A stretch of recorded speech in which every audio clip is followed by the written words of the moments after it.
items to sell at Bemis Heritage Day this year. So if you guys have some suggestions for us, please talk to Julie after the meeting. And the Heritage Day is Saturday, May the 20th. It's always the third Saturday, which is also our Horses Day.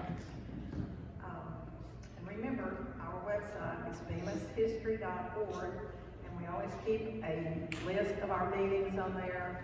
And we record our meetings, and I put the link on there too that would take you to YouTube. Our speaker tonight is Ricky Long, and Ricky was here 2 or 3 years ago, and he talked to us about the World War II death in Madison County, which was a wonderful program. We appreciate all your research and hard work on that. And Greg Hammond was here that night with the Southside Media class, and they recorded that, and that program is on YouTube. We're going to be recording the program tonight also. Ricky is a retired fireman from the Jackson Fire Department, and he's also the current president of the Midwest Tennessee Genealogical Society. He plays a really good Dr. William Butler, the father of Jackson. And what else? That's right, I knew I was going to forget to say it. The main thing, he is our new Madison County historian. And he has a really good page on Facebook that he's posting every day, early in the morning. That message will pop up, and I'm still up when it shows up. So Ricky, you come and tell us more about that and some of the projects you have. And we're looking forward to hearing about the Scots-Irish. Okay. I wouldn't want to make a shameless plug on my Facebook page. I will not here. No, you can see it. Yeah, the Facebook page that I have is Today in Madison County, Tennessee History. And what I do is every day I find usually 4 things that have happened that affected Madison County for whatever the date is. So today is the 20th, 21st. Today had 4 things from March the 21st in various years in Madison County history, going from 1825. I try to keep it to at least 25 years ago. So the late 90s is as recent as I can. So you might take a look at that. I appreciate it. It's Today in Madison County, Tennessee history. And it does have a disclaimer at the first of it that some of the things that were said in newspapers years ago are not politically correct to say anymore. But I'm putting them on there as they were printed. And I will say, in defense of Jackson, I have found 2 or 3 times in some out-of-town newspapers some things put in old days that I just couldn't put on there. I have never yet found anything in a Jackson, Tennessee newspaper that I couldn't put on that page. Some others I've had to skip over or reword them, but I would appreciate it if you wanted to take a look at that. I first did this presentation for the Genealogy Society, and I realize this is the Historical Society. But I think that the two are kind of inseparable, because to me, if you're interested in your ancestors, then to know about them, you've got to understand the time and the situation that they lived in and what was going on in their life. And at the same time, if you're interested in history, I think it's only natural that you want to know what role my family played in that history, how that history affected them, and sometimes how they affected the history. Now, one of the questions that the Census Bureau asks is, what do you identify as your ethnic background? Not your race, not your nationality, but your ethnicity. And sometimes that's a pretty easy question to answer, and sometimes it's not. I love those Ancestry.com commercials, where somebody says something like, I always thought we were Hungarian, and it turns out we're Swedish. And I want to say, really, Ingrid Jorgensen, what was your first clue there, darling? You couldn't figure that out. But sometimes it's not quite so clear cut, and it's hard to understand the difference. Now, chances are most of us, and I want to ask, is there anybody here who knows that they had ancestors that immigrated to America, let's say great-grandparents or more recent? Yours did from where? From Sweden, within the last 3 or 4 generations. That's pretty neat. But for the most part, most of us have probably been here for several generations. So that different ethnic background isn't as big a deal to us anymore. But believe me, to your ancestors, when they first came here from Sweden, if they had an Irish family next door to them and an Italian family on the other side, they might have looked a lot alike, but there was a lot of difference in them, wasn't there? And to them, that ethnic background would have been a big deal. 3 years ago, I was in Dublin, Ireland, and I got to worship at a church that was made up mostly of immigrants, a lot of them from Africa. And one lady made a point of telling me, I'm from Botswana. This lady is from Nigeria. She said, you've got to understand, yes, we're both from Africa, but my culture and her culture are as different as mine and yours are. And to somebody uneducated like me, I guess I thought, African culture is African culture, right? But she says, we've got several different African countries represented here, and we're very different people. So what if you originated in the British Isles, as the majority of us in this area probably did? But you're not sure which one. Maybe your family was Irish, maybe they were English, maybe they were Scottish, maybe they were Scots-Irish. And you say, wait a minute, I don't know where Scots-Ireland is. How can I be Scots-Irish? I've never found it on the map. Believe me, I can sympathize. I was raised being rocked to sleep every night to Mother McCree and When Irish Eyes Are Smiling. And when I told my daddy that we were not Irish, I think I broke his heart. He never got that over. So I want to look at how the people of Tennessee answer these questions about themselves and about the United States too. And I want to focus not on the overall ethnic numbers, but the ones from the British Isles, because that's what we're here to talk about. Now, one thing that I will say is that all these Census Bureau questions, you are allowed to mark more than one category. So if your father's Swedish, but your mother's English, you're allowed to, you don't have to choose one or the other. So within the United States, 10.6% of the people say that they are English heritage. 10.6% say Irish heritage. 7.8% say English. 1.7% say Scottish. And 1% say they're Scots-Irish. And in Tennessee, the numbers are pretty similar. The lighter shaded, wider line is Tennessee. In Tennessee, 10.1% say Irish, 9.2% say English, 2.2% say Scots-Irish, and 2.1% say Scottish. Actually, Tennessee is one of the highest percentage states of Scots-Irish. You see there the highest is North Carolina, and then Tennessee and South Carolina are tied for second place down at the bottom. And this map kind of shows us the areas of the country that have the highest percentage of people that say they're Scots-Irish, the dark shaded.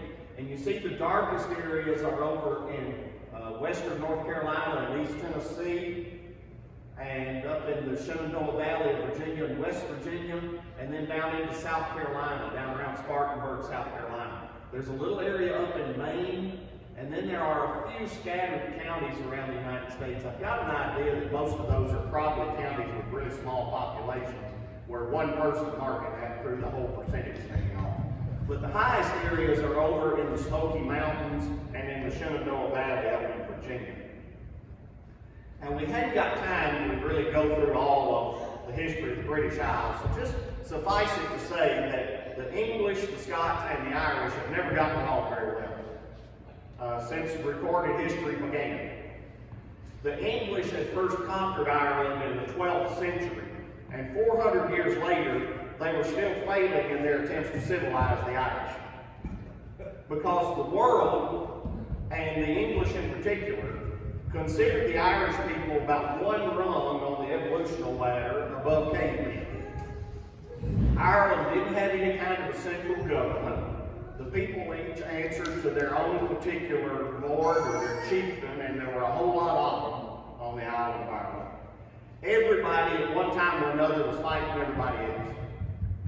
And they were looked upon by the English as being just little more than wild animals. You might have heard there was a song way, way back called My Wild Irish Rose, because they were called the Wild Irish. It wasn't just roads, it was all of them that were considered wild. But they had land, and they seemed like they needed conquering. So Ireland became completely against its wishes a province of England. And then in 1530, the Pope refused to give King Henry VIII a marriage annulment. So Henry did what any good king would do. He just shut the Catholic Church down and started his own church so that he could get his marriage annulment.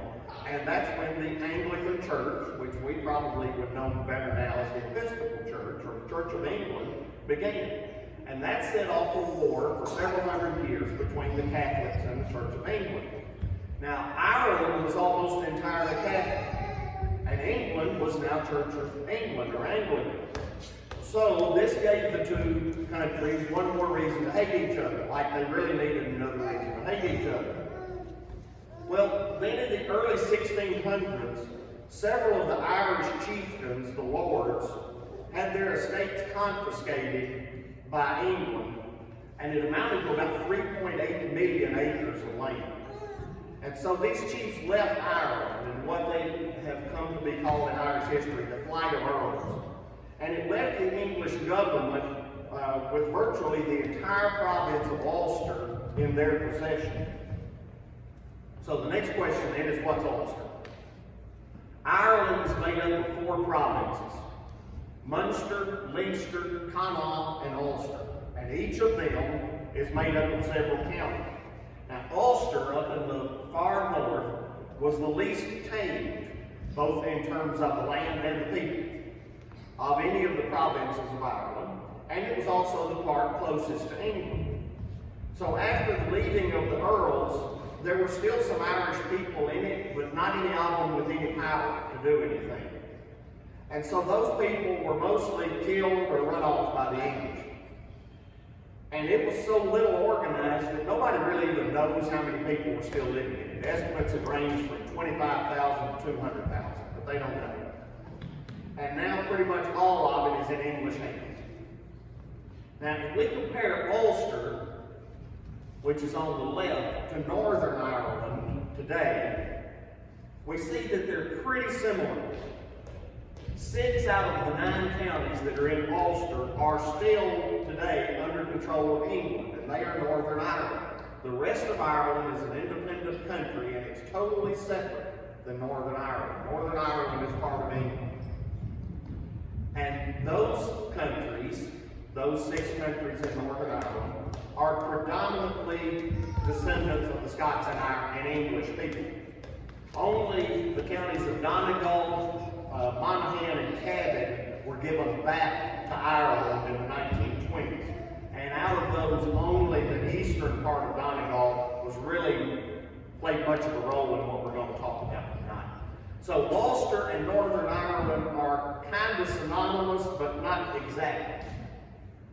Now, back to the 17th century, and meanwhile back in Scotland, the Scots and the English are pretty much constantly at war with each other too.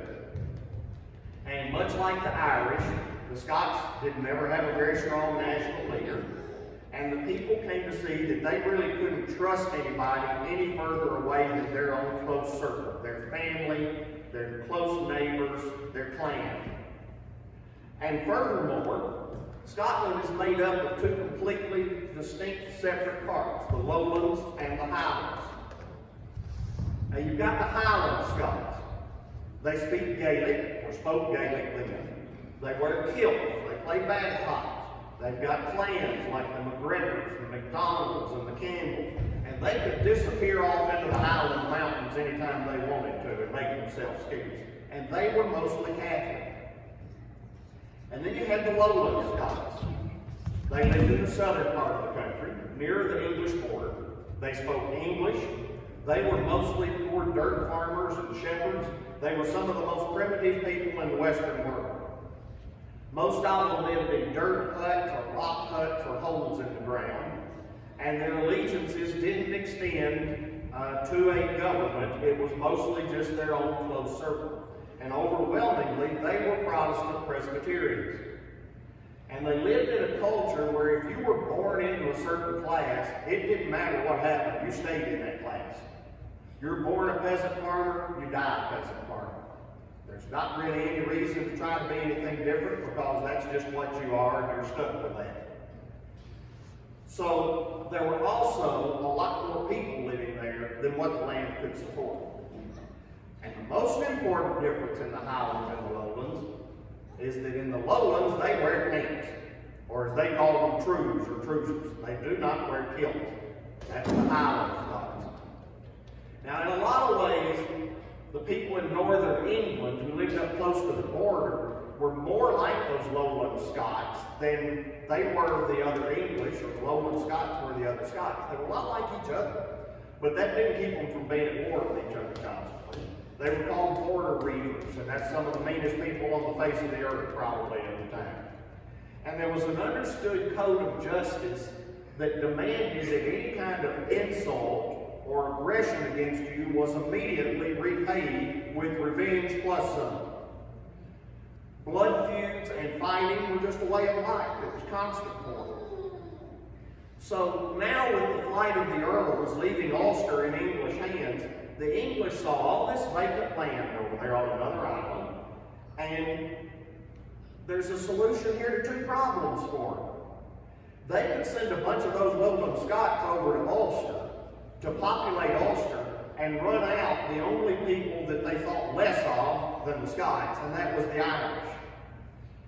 And they could also thin out the overcrowding in Scotland a little bit. So they're killing two birds with one stone by doing this. And so they started a project called the Plantation of Ulster. Now, at just about this same time, the English had another project going they called the Plantation of Jamestown.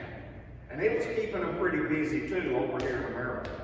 But the difference was that Jamestown was so far away that once you made a commitment to come to America, you'd made a commitment, buddy. There wasn't much going back. And with Ulster, it was only 20 miles from Scotland. On a clear day, you can stand in Northern Ireland and you can see Scotland across the water. So full families went over there because they knew that they weren't so far away that they couldn't go back if things didn't go well for them. Now the land in 6 out of those 9 Ulster counties became the Plantation of Ulster. They divided it up into farms, which came in a really complicated system of renting to the peasant farmers. 2 more of the counties over the far east, Antrim and down, they'd already been sold by the 2 lords that claimed they owned them to some Englishmen, and they had started a private plantation there. And that's where you find cities like Belfast and Carrickfergus that are still very heavily Scottish and English. So in those 6 counties, Scots started moving over there. By 1630, some 80 to 150,000 of the poorest Scots and English borderers too, to some extent, had gotten there. And now most of Ulster is not Irish, but it's Scottish and English. And as you can imagine, the Irish and the English and the Scots didn't get along with each other. They didn't mix. In fact, there were laws in place prohibiting them from mixing. They weren't allowed to. And in a lot of cases, the new settlers had to build forts to protect themselves against the native Irish who were constantly attacking them, trying to run them out and get their own homeland back. Kind of sounds familiar, doesn't it? Sounds like something that in another 100 years or so would be happening right here. Now, over time, most of the English went back home, but the Scots pretty much stayed. I mean, after all, anything they had there was better than the nothing they had back in Scotland. So some of the Scots then started to raise sheep and produce wool and linen. And after a while, they saw that they could actually, I can make things better for myself and my family. I'm making a little money here. And this whole new concept began to creep in on them. It was called ambition. And they realized that a man could better himself and better his situation with hard work and the grace of God. And with that, a strong revival came over. And their Presbyterian faith got even stronger as the revival came through. So by about 1660, those Scots in Ulster were starting to make a little money. They were getting in the pocketbooks of the English, to put it bluntly. They were exporting livestock to the American colonies. And the English said, you know, look, they're hurting our merchants in favor of themselves, so what do? We're going to pass some laws to prevent them from doing it. So the Scots just started some cottage industries. They started making woolens from the sheep that they were raising. And that hurt the wool manufacturers back in England. So the English passed laws to prevent them from doing it. Now there were a few French Huguenots, French Protestants, who had fled France because they were being persecuted by the Catholic government. And they went to Ulster. And their religion was very much the same as the Scots. So they just kind of merged in and blended in and became part of the Ulster Scots. But they also brought with them some industries like linen making. And the Ulster Scots then started importing flaxseed from America, and they were making linens in their homes from this flax, which they then exported and sold. And pretty soon linen had grown to be the chief industry in all of Ulster. And so the English put laws in place preventing them from doing that because they're hurting their own economy. Now, just as all this was taking place, the long-term leases that they had signed with the English landlords started coming due. Usually they were for 20 or 21 years at a time. And these landlords who owned the land said, you know, these people are starting to do okay. I believe they can afford for me to double their rent, or maybe even triple their rent. And if they couldn't pay it, they were getting kicked off of their farms. Well, the problems were far from just economic. They also went back to religion. Once more, just like in so many other times, religion became one of the major issues. The Presbyterian Church had first appeared in Scotland in the early 1700s in the form of dissent from the Catholic Church. The Scottish people saw the national church as being corrupt and part of the political establishment. And the Presbyterians said very strongly that men owe their religious allegiance to God, not to any political leader like the king or the Pope. But when King Charles took the throne of England in 1660, the government of England started really enforcing laws that required swearing allegiance to the official Church of England. Now these laws were aimed primarily at the Catholics, but they covered and hurt and affected the Presbyterians just as much. Anything done by a Presbyterian minister was considered illegal, which meant that if you were married by one, your marriage didn't count, which meant that when you had children, your children didn't count. Your baptisms weren't legal. Nobody except an Anglican could teach school, could hold any kind of government job, could be an officer in the military. Presbyterian ministers, who in a lot of cases were considered the instigators, and usually rightfully so, had to leave the towns where they lived and were not allowed to go within 5 miles of the town where they had previously preached. And then to make matters worse, right in the middle of it, a big war breaks out, pitting the Catholics against the Protestants, and the Scots sided with the English. And when the English won, the thanks that the Scots got was to be treated like outcasts and outlaws. So all the way around, living in Ulster was just starting to get pretty unbearable for the people.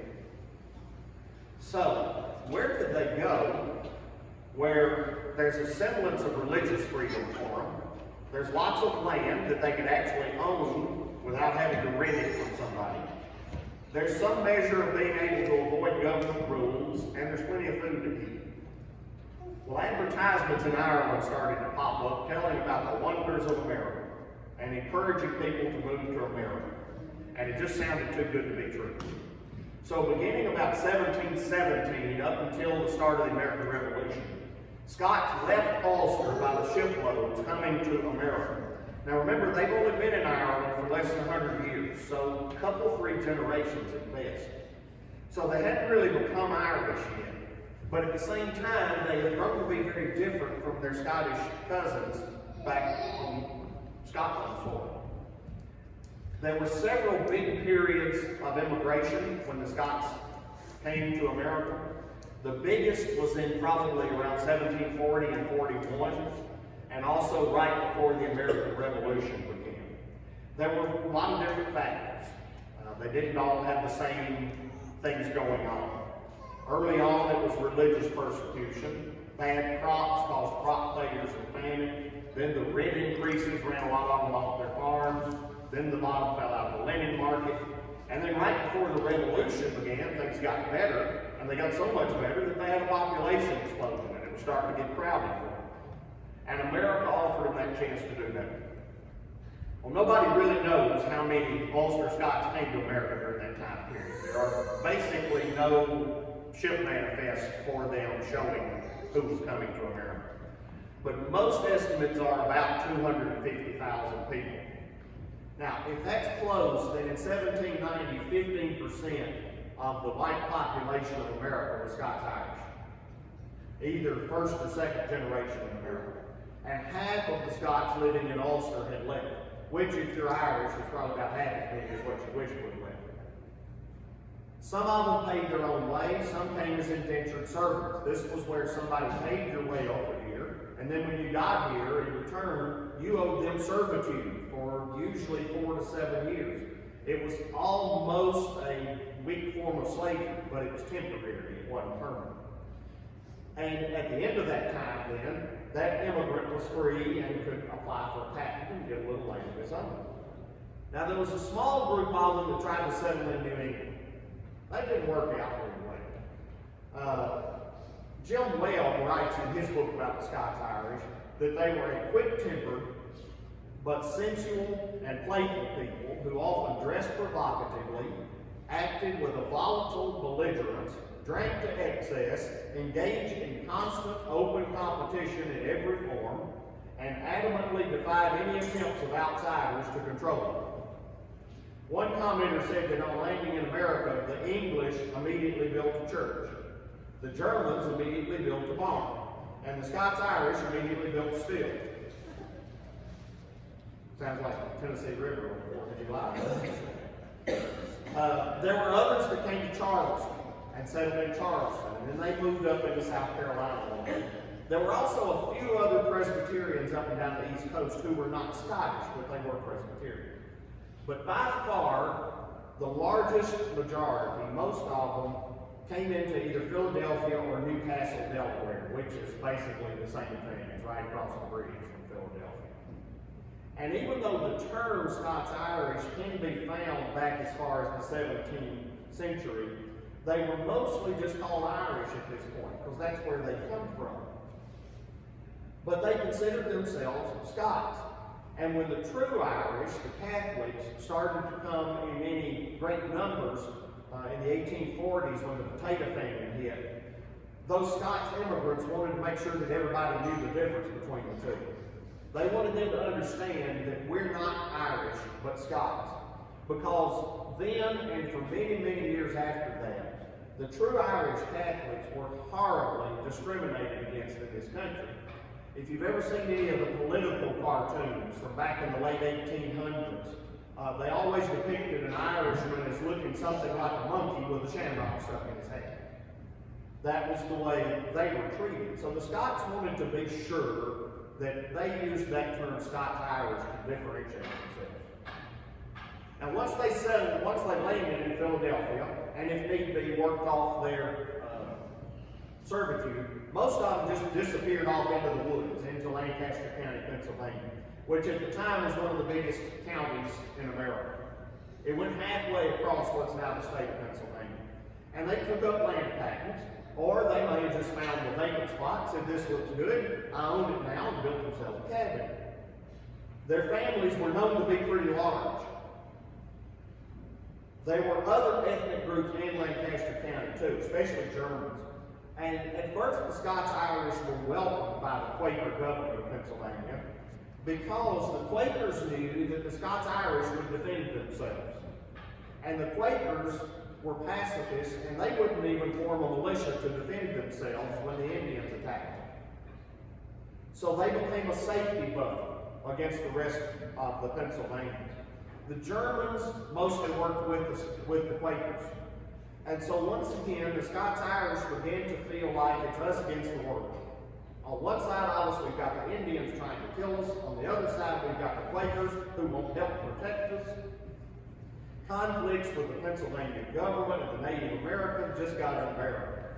One Pennsylvania official was quoted saying, 5 families from Ulster give me more trouble than any 50 families from any place else.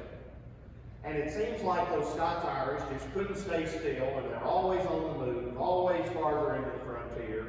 And as they went off and left land behind them, it was pretty much taken up usually by the Germans, who tended to get in one spot and stay there.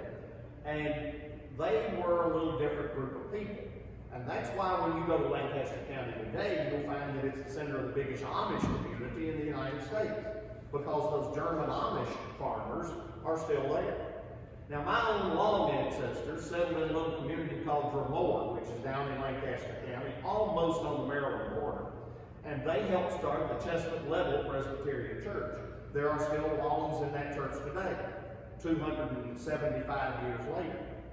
And the old church cemetery there has got rows of long graves. And I'm not sure if you can read this or not, and I'm not going to attempt the Scottish accent, because one thing I have learned is that it's extremely insulting to try to fake anybody else's accent. But this one is for Patriot, and if you see his last name is L-A-N-G. He's buried in with all the longs. And I can only imagine that when they asked the stonemason to cut Patrick Long's grave, the way they pronounced it came out sounding to him like L-A-N-G instead of L-O-N-G. And then there's this one that's not real easy to read, but what it tells us is that William McLaughlin was 9 years old when, about halfway down on the far left, it says he dated. D-A-Y-E-D. And again, I'm just trying to imagine, but I think when his daddy probably went to the stonemason and said, I need you to cut a tombstone for my son, and he said, what do you want me to say about him? He said, what can I say? He dated. So these are some of the graves in Lancaster County. Now, meanwhile in Virginia, the English planters were all still up and down the East Coast. They hadn't attempted to move as far as the Blue Ridge Mountains because of almost certainty of being killed by Indians. So the governor of Virginia, who happened to be Scottish, told all of these Scots-Irish in Pennsylvania, look, if you'll come here and settle in this great valley of Virginia, between the Blue Ridge and the Allegheny Mountains, we will give you or sell you really cheap lots of land. And even though your Presbyterianism is technically illegal in this state, you're going to be so far out on the frontier that we'll just kind of leave you alone as long as you don't make waves. We'll look the other way. Because if you lived in Virginia at the time, by law you had to be Anglican. It was the state church. You paid taxes to the Anglican church. You paid the Anglican preacher with your taxes. You could only be married or baptized by an Anglican priest, or else was considered illegitimate. And so for the Scots to be told that if you go out here on the frontier, we'll leave you alone, was huge. And it was just too good to pass up. Now all they have to do to hang on to it is when a constant, day-to-day, life or death struggle against nature, the elements, and starvation, and Indians, and everything else that was going against them. And with what they had been through, I can only imagine that when they were told that, the Scots probably said, okay. So, beginning about 1732, Scots-Irish, by the tens of thousands, left Lancaster County and went down into the Shenandoah Valley in what in time would be the Great Wagon Road of Virginia. And at that same time, the second great wave of migration had started coming into America from Ulster. And a lot of them just went straight off of the boat, straight down into the Shenandoah Valley. They had an Anglican church because the law said they had to, but they were all Presbyterians. And they built log cabins, and they cleared farms, and they cleared little spots in the woods, and huge numbers of them died in Indian raids and battles. And they looked a lot like this. When back east in Philadelphia, they all looked like this. But one of their traits was that they were restless and mobile, and they lived really simply. And again, Jim Webb in his book, Born Fighting, says, why would you build a big nice house when it's either going to get burned down, or you're going to move off and leave it before long anyway, or you're just not going to live long enough to enjoy it. So what's the point? So they followed that great wagon road farther south until it got down to Roanoke, Virginia. And then if you took the south part of it, you went down into the Piedmont part of North Carolina, and then on down into South Carolina. Far away from the East Coast government and authorities. By 1776, 90% of the Ulster settlers in America were either in the frontier of Pennsylvania, the Shenandoah Valley, or the Carolina Piedmont. And before long, they then started to take the Wilderness Road that went over into the Holston Valley of East Tennessee and up into places like Boonesboro and Harrisburg, Kentucky. And then a little later, they went west into a little Cumberland settlement that we now know as Nashville. And still people in the East didn't want to have anything to do with it. In 1766, an Anglican priest named Charles Woodmason was sent to South Carolina to preach.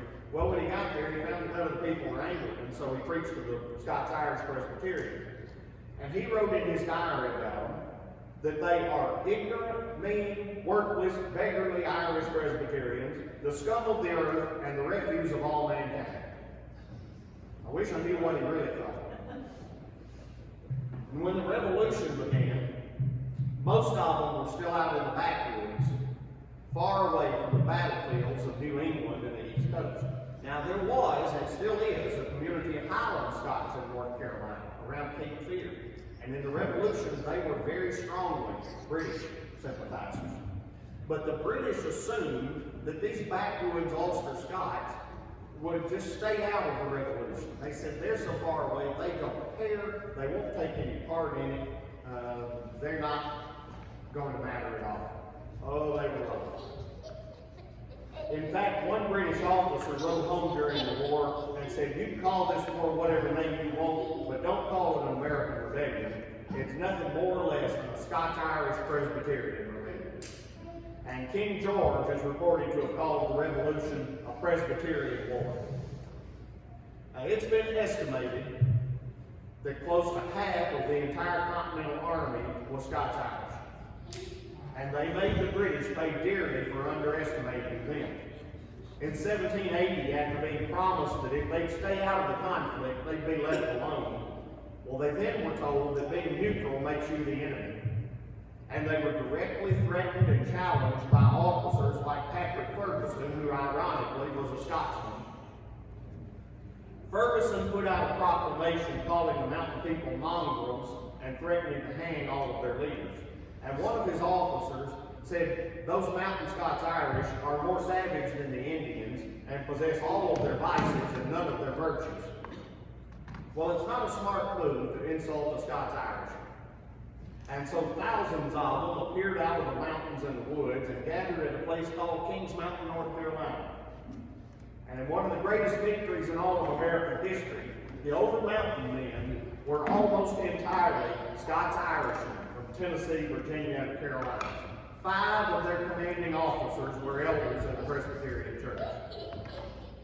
And of course, as time went on, they continued to move west, and they began to kind of blend in with other settlers, and they just became more and more Americans, which is really what all of them have been based on. Jim Lieber, in his book, Scotch-Irish Social History, says that the end of the Revolution is the time when they cease to be a separate people. But in a lot of ways, their spirits live on, especially in the South. So, how do you sum up what a Scots-Irishman is? Well, the traits that you see mentioned most often are they're extremely loyal to family and friends, distrustful of big government, more than willing to fight when he thinks he's right, which is pretty much all the time. A strong sense of honor, of duty, of chivalry. You want to pick a fight with the Scots-Irish, let's say something about his mom. He is stubborn, fiercely independent, God-fearing, and yet hard-living. This description was taken from a book, Kith and Kin. It was written in 1922 by a lady writing it for her grandchildren. And she wrote to them, children, it's not that I claim perfection for your forebears. They were very human. They had their faults. the defects of their virtues. With their strong sense of justice, a ready indignation against injustice, their quick blood made them swift to avenge wrongs, and it was hard for them to forgive. Their bravery was often reckless. Their clan bond was too exclusive. Their very strength of family feeling, and especially of religious obligation, made them resent any associations and partnerships, in marriage above all, with those deemed unworthy. They had a stalwart pride, a quick temper, an obstinacy often. In short, they were Scots, proud of it. I read that to my wife, and she said, boy, if there was ever any doubt about what you were, we know now. They were known for their love of music. And so they gave us people like Mother Maybelle Carter and Bill Monroe, who with them gave us country music. But unfortunately, beauty's in the eye of the beholder. And the very traits that make us see ourselves looking like this, well, sometimes the rest of the world thinks we look like this. So let's put a few names and faces. Now, obviously, by the time you get to the 20th century, some of the bloodline has been watered down, and there are other nationalities mixed in. But a few of the people who claim Scots-Irish roots, looking up there we can see John Wayne, Loretta Lynn, Woodrow Wilson, Mike Huckabee, Teddy Roosevelt, Arnold Palmer, George Patton, Harry Truman, Johnny and June Carter Cash. This gives you a little idea of some of the people that you're looking at. Most surprising one is Teddy Roosevelt, because, yeah, his daddy was Dutch. Dolly Parton. His daddy was Dutch, his mother was Scots-Irish from Georgia.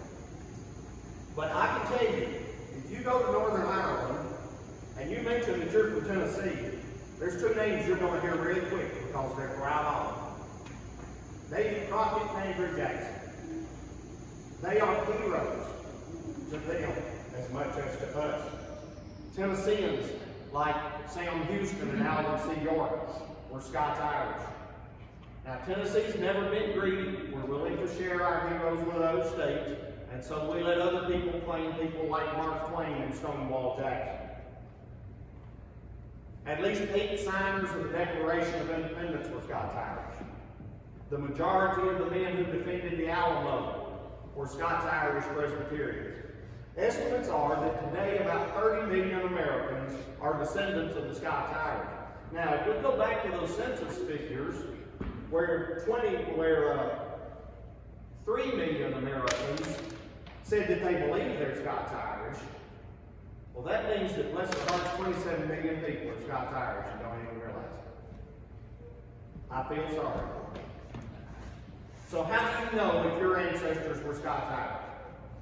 There are, of course, exceptions to every rule, but by and large, if your ancestors were from the British Isles and they were Catholic, you aren't Scots-Irish. You are probably either Irish or Highland Scot. The true Irish didn't really start to come to America in any numbers until the 1840s with the potato famine, and then up into the early 20th century. And the Catholic Irish tended to stay in the big cities in the north. And that's why last week on TV you saw St. Patrick's Day parades in Boston and Chicago and New York, where they still had really heavy Catholic populations. There were a lot more of them. It's estimated that 4.5 million Catholic Irish came to America between 1840 and 1930. And the big movements of the Ulster Scots had pretty much ended by the start of the American Revolution. If your ancestors were Scots-Irish, they were Presbyterians. Of course, over time, they become Baptist and Church of Christ and Methodist and other things. But I really strongly suspect that there were a lot more Presbyterians than Catholics who helped start those other Protestant churches. In 1776 in Augusta County, Virginia, there were 23 Presbyterian congregations.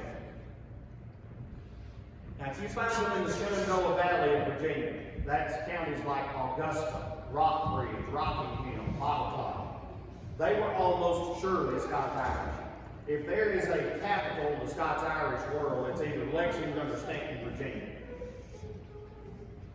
If they were in this middle part of North Carolina, the Piedmont of North Carolina, they were probably Scots-Irish. Because once the Scots-Irish moved into that area, the English didn't want to live there. Because they didn't want to mix in with them. Same thing goes for South Carolina. If they're up around Spartanburg, Union, Chester, South Carolina, they're probably Scots-Irish. If your ancestors were Scots-Irish, chances are really good that at one point they lived in Lancaster County, Pennsylvania. Most of the Scots-Irish in America started out there. And one thing to really look for with them is family groups moving together. In fact, a lot of times entire church congregations. Now that's pretty true with anything in genealogy research a couple of hundred years ago, but especially with these people. With my long ancestors, the families that were there living with them and intermarried with them in Lancaster County were the same ones that were right there with them when they moved to Rutherford County, North Carolina, and started this Presbyterian church before the American Revolution. And I would strongly suggest that when you find those other close families that you research all of them, because they're going to be so closely allied that when you find one, you'll find them all. And records of them are kind of hard to find because the English on the East Coast, they came here and they had church records and they had deeds and they had wills. Well, the Scots-Irish got off the boat and disappeared into the woods. Half of them were illiterate. And when your total possessions is a log cabin, a rifle, a cook pot, why do you need a will? You don't really have a lot to leave. And since up until the 1780s, they were technically illegal in Virginia, church records are hard to find. Now, the people of Northern Ireland and Ulster are extremely proud of their link to their American cousins. A couple of years ago, 3 years ago, I visited the Scots-Irish Heritage Center in Donegal, and this was one of the displays that they had there. And the eastern half of Donegal was especially an area that had a lot of people come to America. So the next time you're watching an old Jeff Foxworthy special about You Might Be, and you find yourself laughing at the jokes because they hit a little too close to home, it might be that you're Scots-Irish. Believe me, you could do a whole lot worse. Robert, would you play that one little video clip for me? I made this in a pub in Ireland 3 years ago. I hope you'll be able to hear it. It's kind of dark because it was a dark pub, but what's important is the volume. This is folk music in an Irish pub.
But they couldn't remember Rocket Top was the only. But we went to 3 pubs while we were there, and in 2 of them we heard the Tennessee Waltz play. No, they had no clue that the people sitting there watching for the Tennessee. We told them afterwards. No, they didn't do it by request. They were playing. We did tell them afterwards, thank you for playing. But no, they loved the Tennessee Waltz. And if I had 2 more minutes, I've got a story I've got to tell you.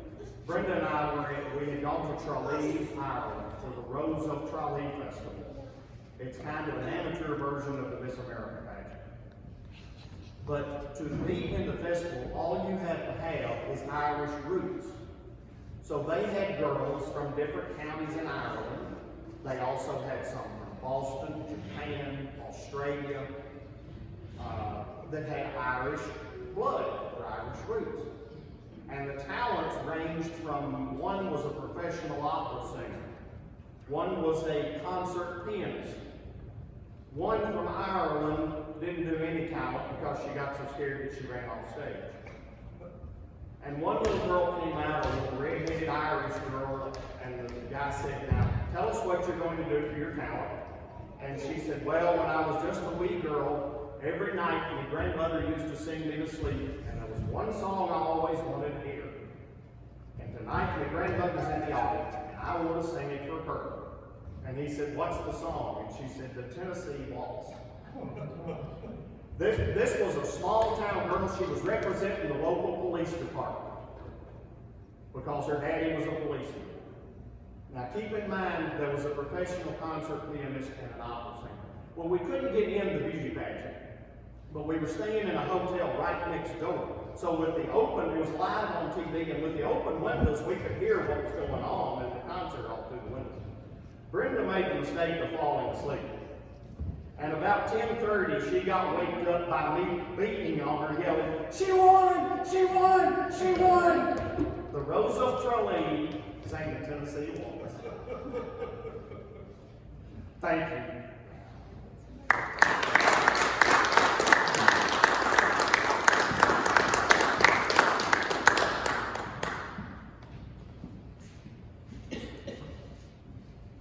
You need to put that.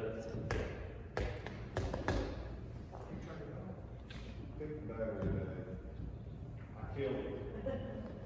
Joel, I have got, if anybody's interested, I've got a little printout that I did, just a few of the books that I have read about the Scots-Irish, and my 2 cents worth about which ones are good and which ones aren't.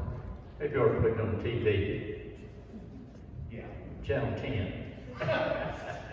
That's a good program, done good. The election tonight was, everybody